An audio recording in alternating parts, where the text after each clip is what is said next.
At this time, I'm going to yield to Mr. Roney, who chairs our NSA Cyber Committee, for questions. Thank you, Mr. Chairman. Would you please explain how General Flynn's identity could be unmasked based on the exceptions that we discussed?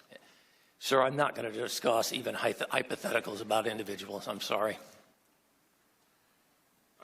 If I could make reference to a Washington Post article that I have here from February 9th, which states, let me say what it is and I'll ask if you've read it or if you've seen it, which states national security under Michael Flynn privately discussed U.S. sanctions against Russia with the country's ambassador to the United States during the month before President Trump took office, contrary to public assertions by Trump officials.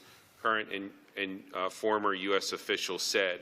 The article goes on to say that 9 current or former officials who were in senior positions at multiple agencies at the time of the call spoke under the condition of anonymity to discuss intelligence matters.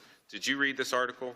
I apologize, sir. It's not an article that references 9 particular individuals. It doesn't necessarily ring a bell. I've certainly seen plenty of media reporting to that, but again, I'm not going to comment on specifics.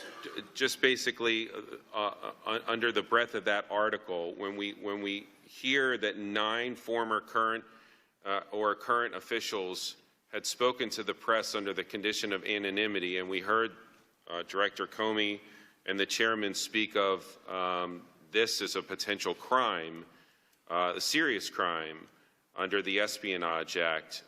Assuming if this article is accurate, who would be in a position to request the unmasking of General Flynn's identity? Would that be you? I would have the authority to do that. Who else would? Other individuals. Would that include Director Comey? I'm talking about in the NSA alone, within the National Security Agency, and we're talking about NSA reporting. But would people like Director Comey also be able to request that? Yes. And the Attorney General and Director Clapper, are those type of people also on this list?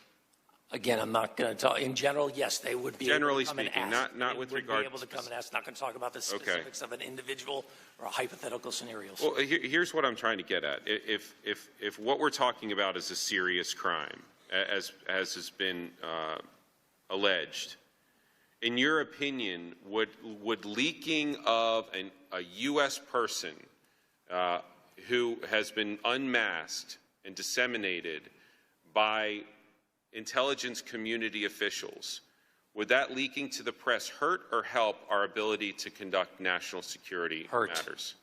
Okay, if it hurts, so this leak, which through the 702 tool, which we all agree is vital, or you and I at least agree to that, do you think that that leak actually threatens our national security? If it's a crime, and if it's unveiling a masked person, and this tool is so important that it could potentially jeopardize this tool when we have to try to reauthorize it in a few months.